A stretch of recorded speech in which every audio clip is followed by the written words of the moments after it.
ابن عباس رضی اللہ تعالیٰ عنہ سے مروی ایک روایت ہے، میں ایک دن حضور کے پیچھے بیٹھا ہوا تھا، سواری میں حضور کا ردیف تھا، تو حضور نے فرمایا اے بیٹے، اے لڑکے، میں تجھے کچھ کلمات سکھاتا ہوں، تو اللہ کے حقوق کا خیال رکھ تو وہ تیری حفاظت فرمائے گا۔ تو اللہ تعالیٰ جل شانہ کے احکام کی حفاظت کر، تو اسے اپنے سامنے پائے گا۔ اذا سألت فسأل اللہ، جب سوال کرے تو اللہ سے ہی سوال کرے، اللہ سے مانگنے کا مزاج پیدا کر لیں کہ فرمایا تمہارے جوتے کا تسمہ بھی ٹوٹ جائے تو وہ بھی اللہ سے مانگو۔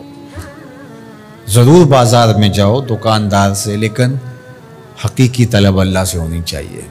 بات بات پہ اللہ سے سوال کرو، بڑی سے بڑی چیز بھی اس سے مانگو، چھوٹی سے چھوٹی چیز بھی اسی سے طلب کرو۔ ہماری ساری ضرورتوں کا کفیل ہمارا رب، ہمارا مالک ہے۔ تو دوسری نصیحت یہ کی کہ جب تو استعانت طلب کرے، مدد طلب کرے تو اللہ سے ہی استعانت طلب کرے۔ وعلم، اور جان کہ اگر ساری امت، سارے لوگ، پوری قوم جمع ہو کے تمہیں فائدہ پہنچانے کی کوشش میں لگ جائیں تو تمہیں وہی فائدہ پہنچا سکتے ہیں جو تیرے لیے تیرے رب نے لکھا ہے۔ اور فرمایا وَإِنِ اجْتَمَعُوا عَلَىٰ أَن يَضُرُّوكَ بِشَيْءٍ، اور اگر تمہیں نقصان پہنچانے کے درپے ہو جائیں، لَمْ يَضُرُّوكَ إِلَّا بِشَيْءٍ قَدْ كَتَبَهُ اللَّهُ عَلَيْكَ، تو تجھے صرف وہی نقصان پہنچا سکتے ہیں جو اللہ نے تیرے لیے لکھا ہے۔ سارا زمانہ بھی مخالف ہو جائے، تیرا کچھ نہیں بگاڑ سکتا۔ ہاں، تیرے مقدر میں اگر کوئی چیز، کوئی بگاڑ لکھا ہے تو وہ ہوگا، اس کا ذریعہ وہ بن جائیں گے۔ تو اس لیے پھر اسی سے مانگو، اسی سے طلب کرو۔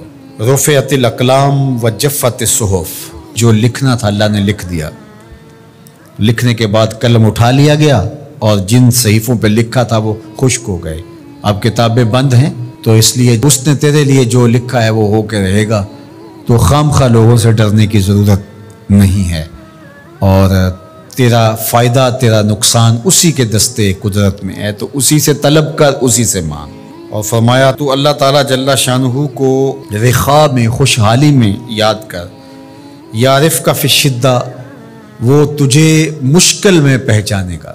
یعنی جو شخص خوشحالی کے دور میں اس کے پاس دولت ہے، صحت ہے، تو اللہ تعالیٰ کو فراموش نہیں کرتا، اللہ اس کی بدحالی کے زمانے میں اس کو فراموش نہیں کرتا۔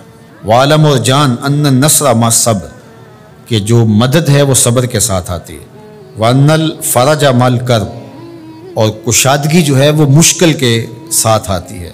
وَأَنَّ مَعَ الْعُسْرِ يُسْرًا، اور سہولت جو ہے وہ مشقت برداشت کرنے کے بعد آتی ہے، تنگی کے بعد فراخی آتی ہے، پہلو مشکل پھر تمنا، پہلو کنڈا پھر پھول، شاید مگروں پہلو مکھیاں ڈس دیاں ڈنگ والیاں۔ تو یہ سب ہوتا ہے، مشکلات، تکلیفیں، آلام، مصائب، ان سب سے گزر کر کے آسانیاں آتی ہیں۔ خود حضور کی زندگی دیکھ لیجئے، مدنی زندگی، مکی زندگی کے گزرنے کے بعد، طائف کے مراحل کو طے کرنے کے بعد آتی۔ تو ہم ڈائریکٹ اگر چاہیں مکی زندگی کو اختیار کیے بغیر اور طائف کی مشکلات اور سنگلاخ راستوں سے گزرے بغیر مدنی برکتیں حاصل کرنا، تو وہ نہیں پا سکتے۔ تو یہ اللہ تعالیٰ نے ایک نظام رکھا ہوا ہے۔